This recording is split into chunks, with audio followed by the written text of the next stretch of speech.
Yop tout le monde, c'est Cubix, on se retrouve pour une nouvelle vidéo, ça fait longtemps. On se retrouve aujourd'hui pour le récap de l'annonce qui a eu lieu pendant le live 7DSO pour la 1.6. On va résumer ensemble toutes les annonces qui ont été faites. Et puis c'est parti. Qui dit grosse mise à jour dit nouveau perso.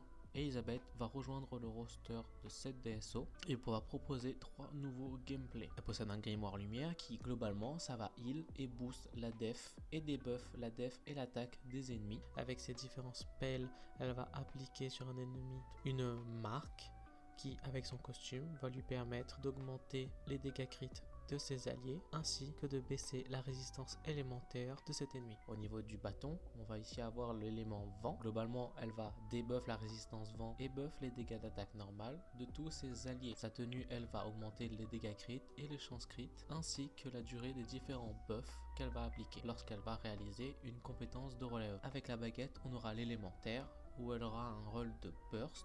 Lorsqu'elle va réaliser un burst de terre, elle va buff les crits de chance, le percement de défense et les dégâts de terre de ses alliés. Elle possède également un passif d'aventure qui va faire qu'elle va heal ses alliés hors combat. Et ce passif va également heal en combat lorsqu'on va tomber sous 10% des HP.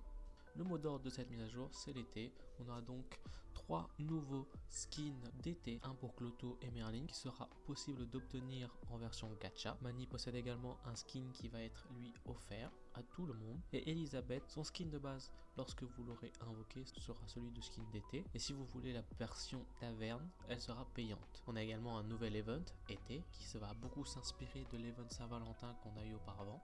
On va avoir une nouvelle zone qu'on va pouvoir explorer. Il y aura différentes ressources comme du plat, du gold, des coffres pour pouvoir se mettre bien. Dans cette zone, on pourra avoir différents petits events comme des courses. Ou encore, on va également avoir un nouveau boss Banacro remasterisé avec des nouvelles compétences, de nouveaux patterns qui lorsqu'on l'aura battu, on va pouvoir récupérer une récompense grâce à des clés qu'on obtiendra quotidiennement. Avec ça, on aura sûrement une mini-quête dans le même style que celle de la quête Saint-Valentin à la fin de chaque donjon. Pour les 100 jours, ils ont également décidé d'offrir King et Diane. Il vous suffira tout simplement de réaliser les quêtes de l'acte 2 et 11 afin d'obtenir les 2 personnages SSR gratuitement. Vous aurez également la possibilité d'invoquer sur la bannière Escanor lorsque vous aurez terminé l'acte 13 de ce dernier. Il y a aussi un event commun qui vous permet de gagner un tapis de souris, une lampe ainsi que des flamants. Bon, c'est cool, c'est toujours ça à prendre, mais honnêtement, c'est pas ce qui nous intéressera le plus.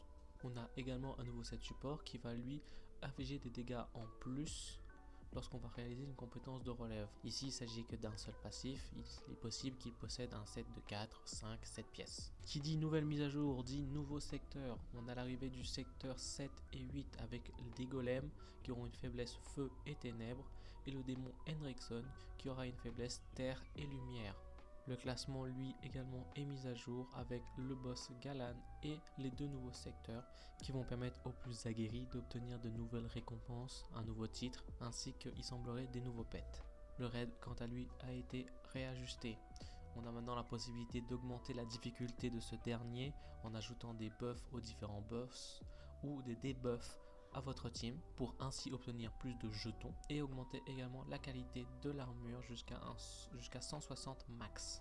Pour tous ceux qui galéraient déjà en raid, vous inquiétez pas, il y aura maintenant également la possibilité de baisser la difficulté de ce dernier, permettre d'obtenir les fragments hebdomadaires, mais en contrepartie, vous ne pourrez pas obtenir ni de jetons ni d'armure. Les nouvelles montures vont être également ajoutées au jeu durant la mise à jour 1.6, ainsi que la possibilité de craft une potion moins forte que la potion légendaire, assez forte pour vous permettre de farmer les montures légendaires.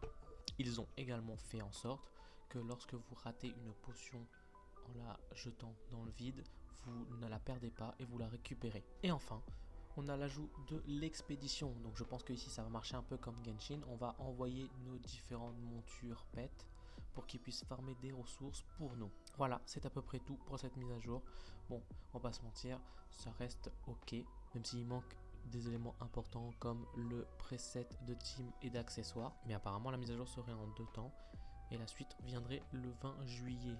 Il n'y aura donc pas tout le contenu qu'ils avaient prévu à la base dans cette mise à jour 1.6. Au niveau d'Elisabeth, bien sûr, on pouvait s'y attendre, elle a l'air plutôt forte. En même temps, un perso aussi hype que elle au Japon ne pouvait pas se rater. Bien sûr, dans les jours à venir, il y aura un guide qui va sortir sur la chaîne pour vous permettre de la build et de la jouer correctement. Et puis c'est à peu près tout. J'espère que cette vidéo vous aura plu.